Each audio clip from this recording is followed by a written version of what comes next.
내가 하나님께서 원하시는 모습으로 이미 완성되었다고 말하는 것이 아닙니다. 나는 아직 목표에 이르지 못했습니다.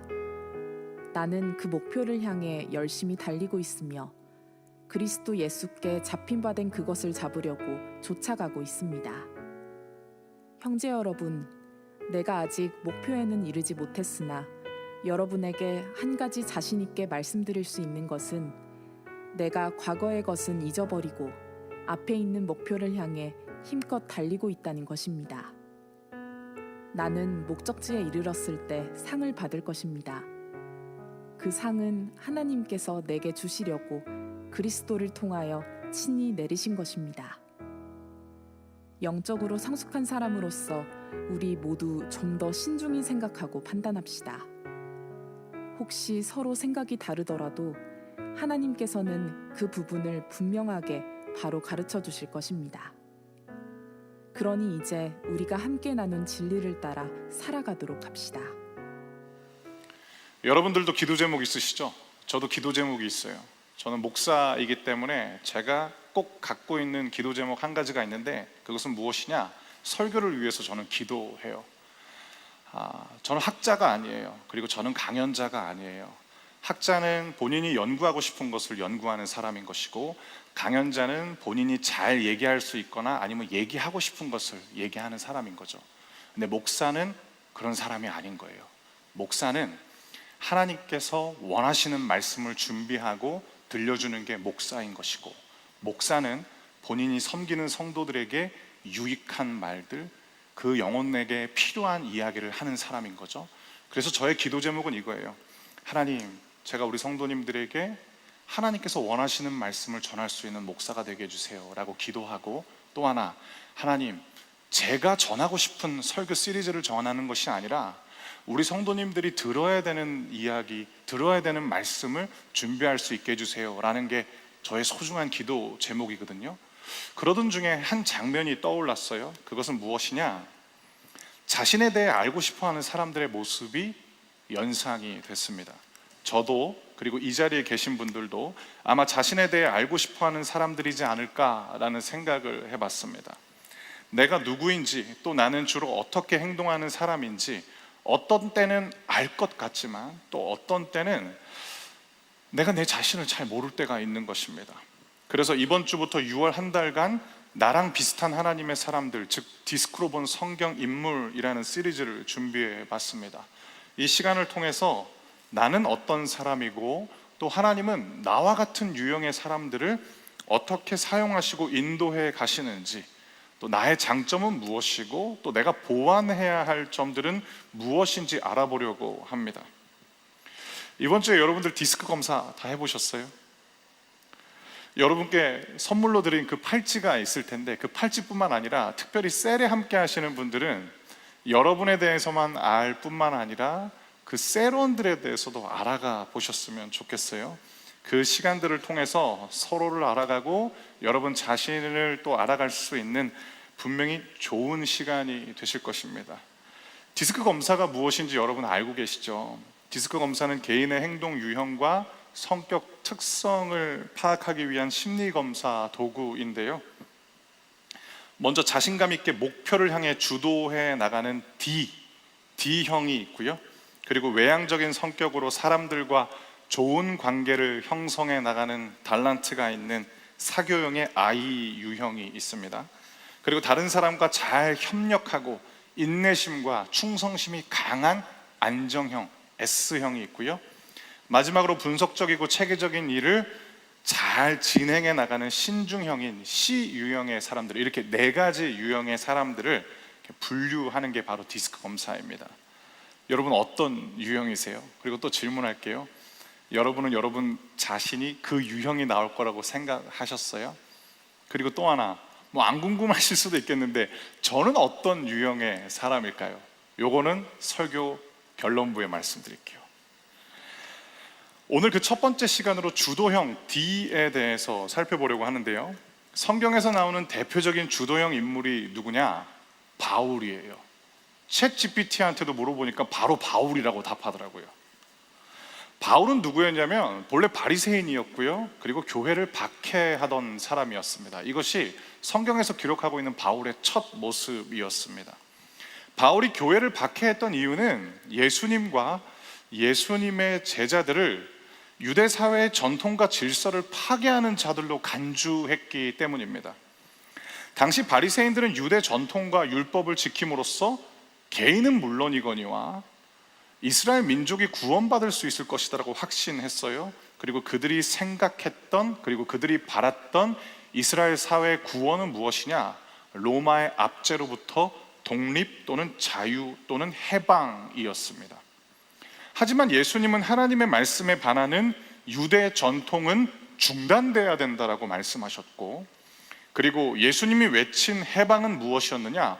로마로부터의 해방이 아니라 죄로부터의 해방이었습니다. 바리새인이었던 바울에게 이런 예수님의 가르침과 그분을 따르는 자들, 즉 교회는 잘못된 것을 믿게 하고 잘못된 것을 전파하는 세력이었습니다. 그래서 바울은 십자가에 처형된 예수처럼 교회 역시 이 유대 사회에서 처형시켜야 된다라는 결론을 내립니다. 바울은 생각한 것을 재빠르게 행동으로 옮기는 사람이었어요. 그래서 먼저 스데반이라는 예루살렘 교회의 한 지도자를 죽입니다. 스데반을 죽일 때 바울은 이 죽음도 교회를 향한 분명한 메시지가 담겨 있어야 된다고 생각했던 것 같아요. 그래서 율법에 명시되어 있던 사회를 어지럽히는 자는 돌로 쳐서 죽이는 것을 그대로 시행합니다. 한마디로 바울은 스데반을 그냥 우발적으로 죽인 것이 아니라 교회를 향한 하나의 경고 메시지를 던진 거죠. 너희는 유대 사회를 어지럽히는 인물이고 너희 중에 한 사람이었던 스데반은 유대 사회를 어지럽혔기 때문에 돌로 쳐서 우리가 죽였다라는 것입니다. 그래서 사회 질서를 어지럽히는 자들에 대해서 율법을 적용해서 돌로 쳐 죽인 것이었습니다. 거기서 그치지 않았어요. 바울의 목표는 무엇이었느냐? 교회의 소멸이었습니다. 그래서 바울은 자신에게 주어진 권한으로 교회에 속한 사람들을 찾아내서 감옥에 넣습니다. 이런 바울의 모습은 교회를 박해하는 자들의 모습일 뿐만 아니라 전형적인 주도형의 사람의 특징을 보여줍니다. 목표지향적이고 결과를 얻기 위해서라면 과정에서 희생이 발생된다 할지라도 가열차게 목표를 향해 돌진하는 모습입니다. 한번 방향이 정해지면 다른 유형은 도저히 따라올 수 없는 추진력을 보여주면서 그냥 전력을 당해서 나아가는 거죠. 이것이 바로 D 유형의, 즉 주도자 유형의 사람인 것입니다. 사도행전 8장 1절부터 3절에 주도형인 바울의 모습을 잘 보여주는데 이 본문을 저와 여러분들이 한 절씩 읽도록 할게요. 여러분들이 먼저 1절 말씀 읽어주시겠어요? 시작.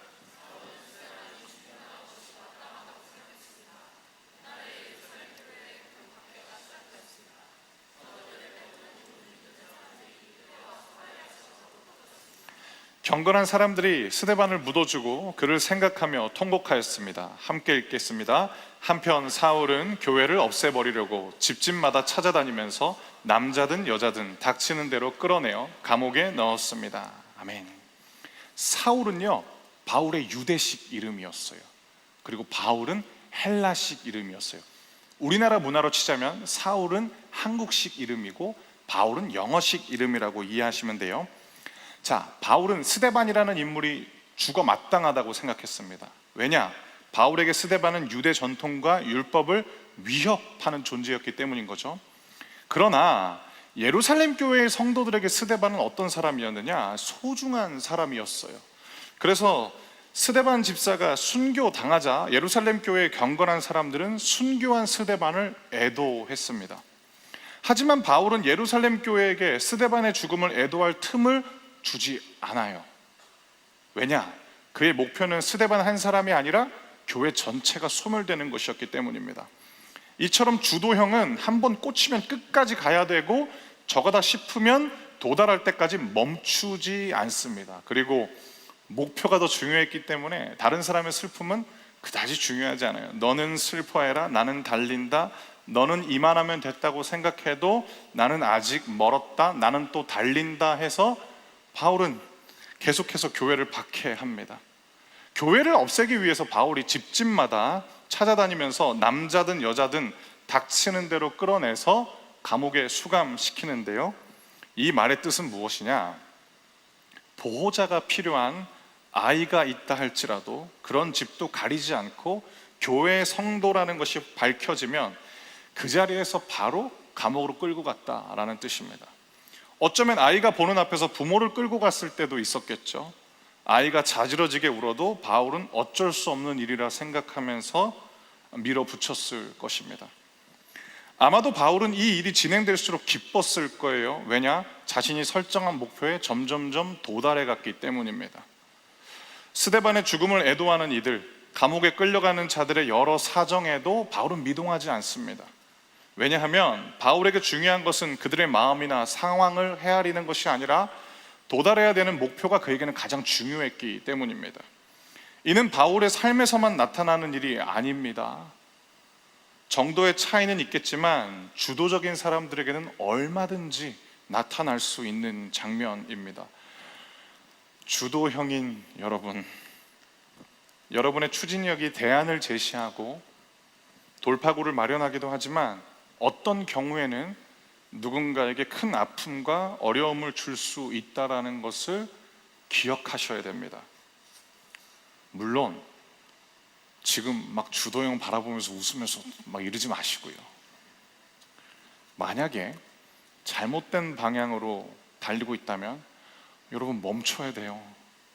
잘못된 방향으로 빨리 달리면 그 빠른 속도만큼 다른 사람은 물론이거니와 여러분 자신도 상하게 만들 수 있기 때문입니다. 다시 바울의 이야기로 돌아와 볼까요? 아무도 막을 수 없을 것 같았던 이 바울은 한순간에 멈추게 됩니다. 바로 부활의 예수님이 바울을 멈춰 세웠기 때문입니다. 강력한 주도형도 부활의 예수님 앞에서는 한순간에 멈추게 되는 것을 보게 되는데, 이번에는 사도행전 9장 1절부터 5절 말씀을 읽어보도록 하겠습니다. 제가 먼저 1절을 읽을게요. 여러분들은 그 다음 절 읽어주세요. 사울은 여전히 주님의 제자들을 죽이겠다는 생각으로 그들을 위협하고 있었습니다. 그는 대제사장에게 가서 다마스커스의 여러 회당에 보내는 편지를 써달라고 했습니다. 남자든 여자든 그 도를 따르는 사람이 있으면 닥치는 대로 붙잡아서 예루살렘으로 끌고 오려는 것이 그의 생각이었습니다. 사울이 길을 떠나 다마스커스 가까이 이르렀을 때였습니다. 갑자기 하늘로부터 밝은 빛이 사울을 둘러 비췄습니다. 사울은 땅에 엎드렸습니다. 그때 사울아 사울아 네가 왜 나를 박해하느냐 하는 소리가 뚜렷이 들렸습니다. 사울은 주님은 누구십니까? 라고 물었습니다. 나는 네가 박해하는 예수다. 아멘. 대제사장에게 교회에 속한 사람을 수감시킬 수 있는 조서를 받습니다. 그 순간 바울은 아마도 이렇게 생각했을 거예요. 이제 나는 누구도 나를 막을 수 없는 사람이 됐다. 열정도 엄청났을 거예요. 나 이제 달리기만 하면 된다. 그런데 그런 바울을 예수의 빛과 음성이 멈춰 세운 것입니다. 바울은 땅에 엎드려지면서 자신을 멈춰 세운 빛과 목소리를 향해 이렇게 묻습니다. 주님은 누구십니까? 라는 이 질문. 예수님은 바울에게 자신이 누구인지 말씀하십니다. 나는 네가 박해하는 예수다.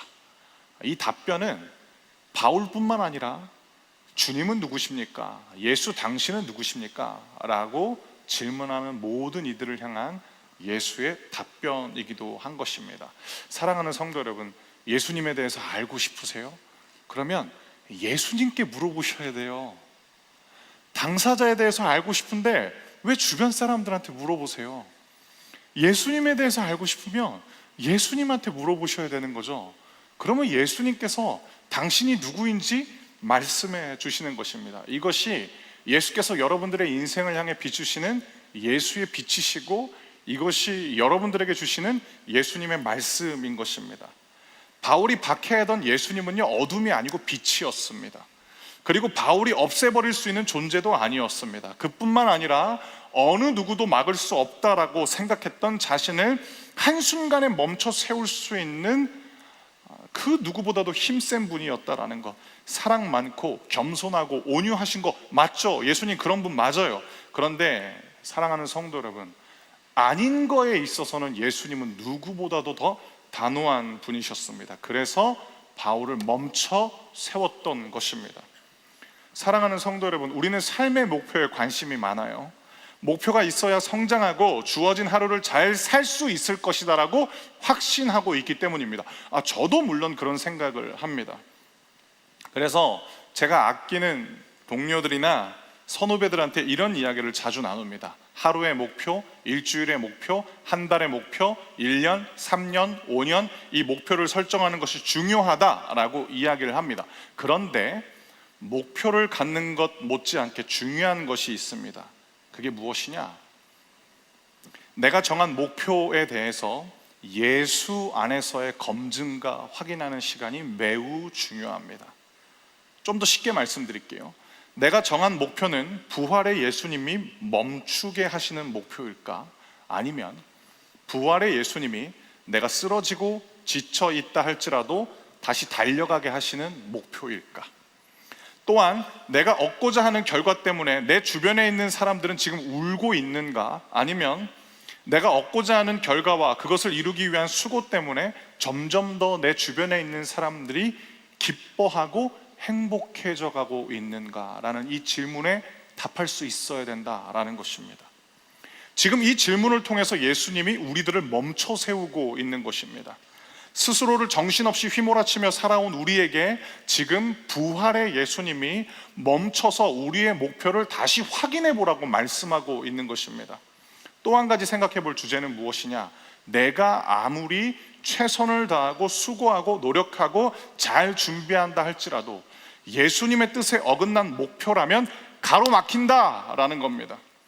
대제사장의 조서도 있었고요, 혐의가 입증되면 즉각 수감시켜버릴 수 있는 힘도 있었어요.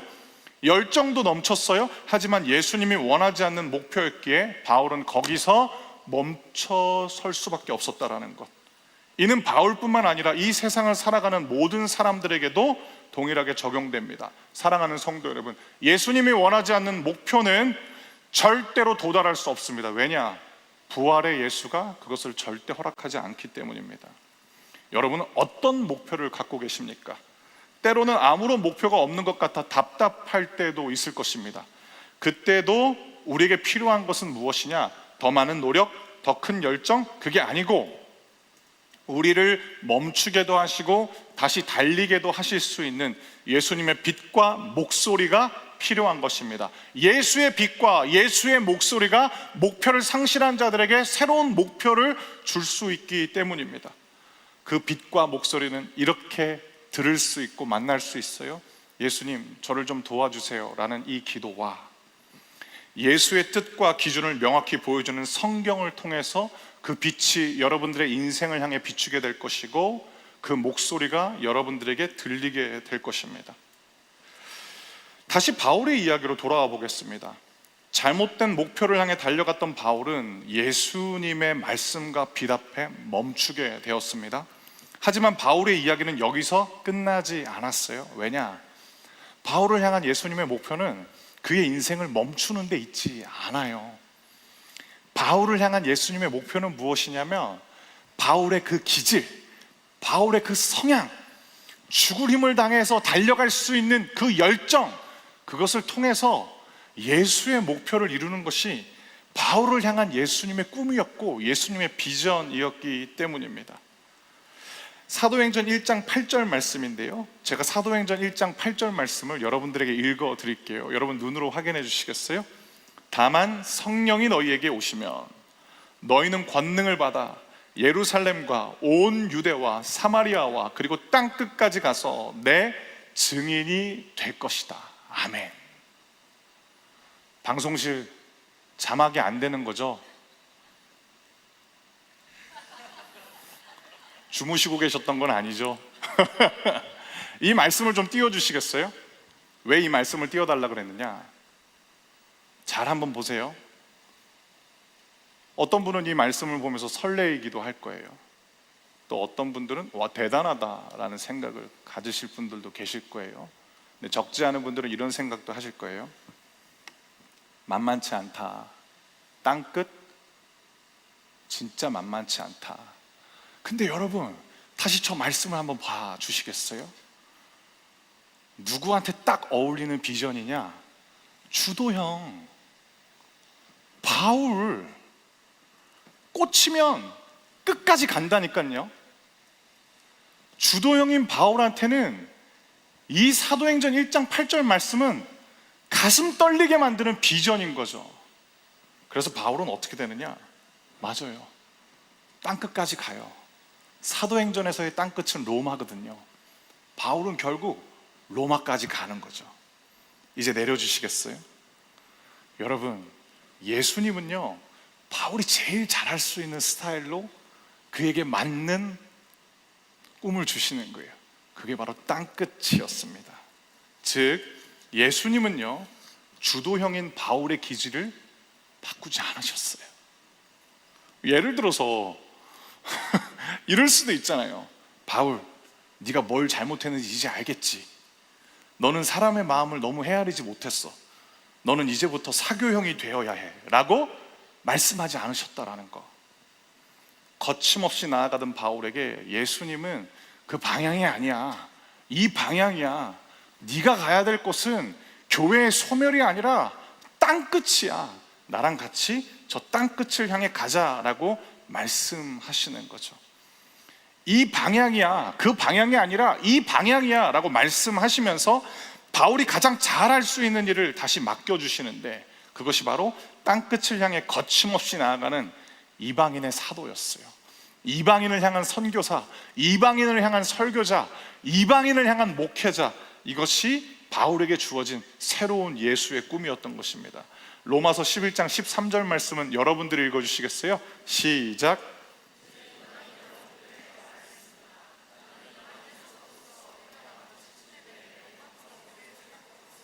아멘. 영광스럽대요. 나는 내가 맡은 이 직분에 대해서 영광스럽습니다. 사랑하는 성도 여러분, 예수님이 여러분들에게 주시는 꿈과 목표는 나 예수 만나서 내 인생 다 꼬였어, 그렇지 않아요. 영광스러운 거예요. 바울이 영광스럽다라고 이야기를 하고 있는 것입니다. 그러면서 주도형인 이 바울은 땅끝까지 달려가면서 또 하나, 그가 멈추지 않고 달려가고 싶은 목표 하나를 발견합니다. 그게 무엇이냐? 예수 그리스도였어요. 예전에는 교회를 없애기 위해서 성도들을 감옥에 집어넣었어요, 바울은. 그런데 이제 바울은 교회를 세운다라는 이유 때문에 그가 감옥에 갇히게 됩니다. 예수님을 믿지 않고 반대하던 로마 정부와 유대교 지도자들이 바울을 멈추게 하려고 감옥에 집어넣습니다. 그런데 감옥은 바울을 멈출 수 없었어요. 왜냐?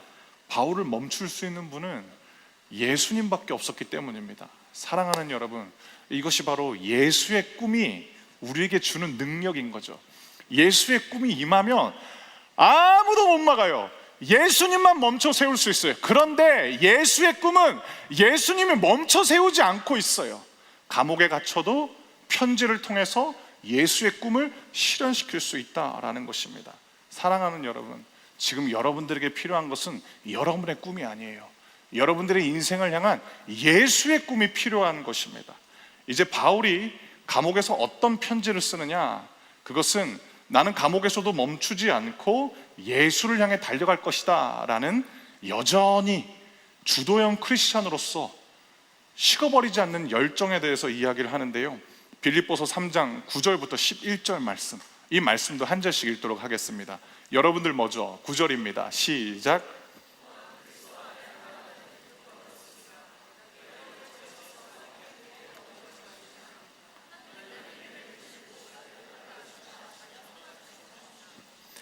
이제 내가 바라는 것은 그리스도를 알고 죽음에서 부활하신 그 능력을 체험하며 그리스도와 함께 고난받고 그분과 같이 죽는 것입니다.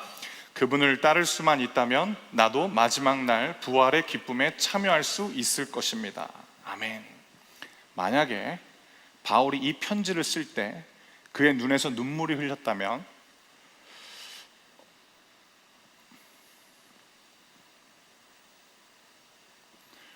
분명히 기쁨과 감사의 눈물이었을 거예요. 이 감옥도 나를 멈추게 할 수 없다라는 것을 알기 때문에 예수의 꿈과 목표야말로 나를 땅끝까지 달려가게 할 수 있는 원동력이구나 라는 것을 알았을 것이기 때문입니다. 후회와 아쉬움이 아니라 감사와 만족이 가득한 기쁨의 눈물로 바울은 자신이 과거에 삼았던 그 잘못된 목표를 부인하면서 이제 새롭게 결단하는 것입니다. 율법이 아니라, 종교적인 열심이 아니라, 나의 노력과 결단이 아니라 죽음에서 부활하신 예수의 능력으로 나는 그분과 같이 죽고 마지막 날에 부활의 기쁨에 참여할 것입니다.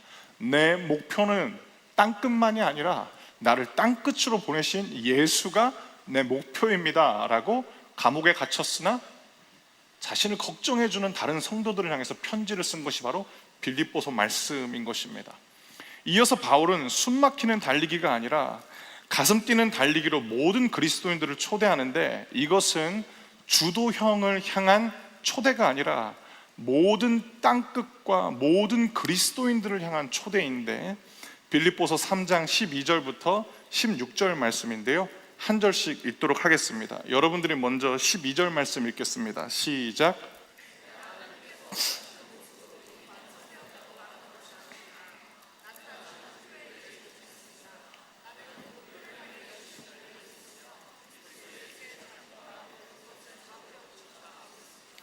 형제 여러분, 내가 아직 목표에는 이르지 못했으나 여러분에게 한 가지 자신 있게 말씀드릴 수 있는 것은, 내가 과거의 것은 잊어버리고 앞에 있는 목표를 향해 힘껏 달리고 있다는 것입니다. 나는 목적지에 이르렀을 때 상을 받을 것입니다. 그 상은 하나님께서 내게 주시려고 그리스도를 통하여 친히 내리신 것입니다. 영적으로 성숙한 사람으로서 우리 모두 좀 더 신중히 생각하고 판단합시다. 혹시 서로 생각이 다르더라도 하나님께서는 그 부분을 분명하게 바로 가르쳐 주실 것입니다. 그러니 이제 우리가 함께 나누는 진리를 따라 살아가도록 합시다. 아멘. 바울은 어떤 모습으로 빌립보 교회 성도들에게 편지를 썼느냐? 사람의 눈으로 보면 감옥에 갇혀 있었잖아요. 그런데 믿음의 눈으로 보면 바울의 포지션이 완전히 달라지는 거예요. 여전히 목표를 향해 열심히 달려가고 있었습니다. 그의 목표는 예수가 주시는 궁극적인 상인 영광스러운 부활이었습니다. 예수를 향해 달려가 예수를 닮아가고 예수가 주시는 영광을 받는 것, 이게 바울의 목표였습니다. 어쩌면 그의 이런 고백이 추상적으로 들릴 수 있어요.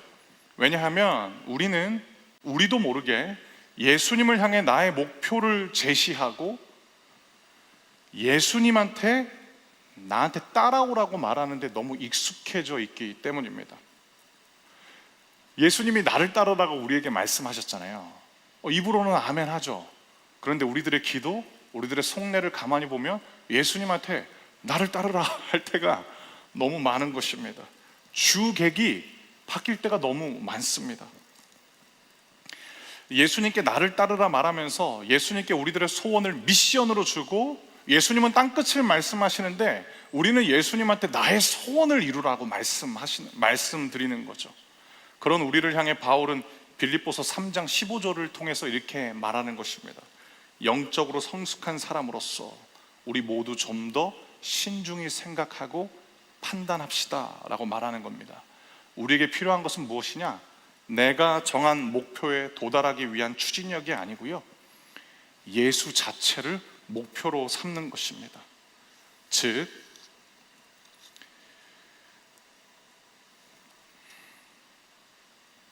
나한테 진짜 중요한 것은 예수님으로 바뀌는 거죠. 이제 설교의 결론을 맺도록 하겠습니다. 우리는 지금 어떤 세상을 살고 있냐면요, 내가 누구인지 몹시 궁금해하는 세상을 살고 있습니다. 여러분, 되게 역설적이지 않아요? 엄연히 나는 나로 존재하는데 숨을 쉬는 것도 나고 맛있는 걸 먹는 것도 나고 내가 원하는 것을 소비하는 것도 난데, 우리는 너무나도 자주 내가 누구인지 몰라서 다른 사람한테 물어볼 때도 있고, 아니면 디스크와 같은 심리 검사 평가지에 답을 써내려갈 때도 있고, 단 한 번도 만나본 적 없는 누군가의 강연을 보면서 이게 바로 나지라고 답을 찾으려고 할 때가 얼마나 많습니까? 그런데 그 검사를 한다 할지라도 우리는 우리에 대해서 너무나도 잘 모릅니다. 왜냐? 예수님이 가르쳐 주시지 않으면 우리는 잘못된 나에 대해서 확신할 때가 많기 때문입니다. 제가 디스크 검사를 했어요. 이번에 인도에서 했어요. 넥스트림 설교 준비해야 되니까. 진짜 깜짝 놀랐어요. 저 무슨 형일 것 같으세요? 빨리 설교 끝내고 내려갈까요? 제가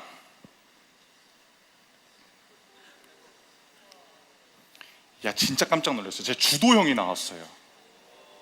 제가 제일 싫어하는 유형이에요. 이거 저의 해석이에요. 주도형들 미안해요. 꼰대들 중에 주도형이 제일 많은 것 같아요. 압도적으로 많은 것 같아요. 제가 꼰대라고 생각했던 분들이랑 이렇게 디스크 같이 나눴던 적이 있었는데 그분들 다 주도형이더라고요.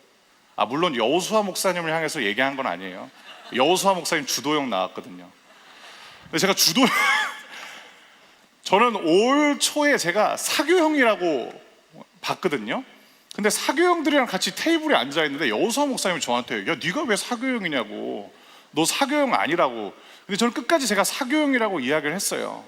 근데 인도에서 시간이 없으니까 진짜로 막 고민하지 않고 바로바로 막 답을 한 거예요. 제가 주도형도 그런 주도형이 아닌 거예요. 강력한 주도형이 나오더라고요. 너무 싫었어요. 근데 그런 내색은 안 하고 저랑 자주 사역하고 있는 조이창 전사님, 현예람 전도사님, 그때 인도에 같이 갔던 전사님들한테 얘기를 했어요. 나 무슨 형인 것 같냐고. 다 주도형이라고 맞추는 거예요. 절망했어요. 나 완전 꼰대구나. 공감 능력도 떨어지는구나. 근데 제 안에 어떤 생각이 들었냐면은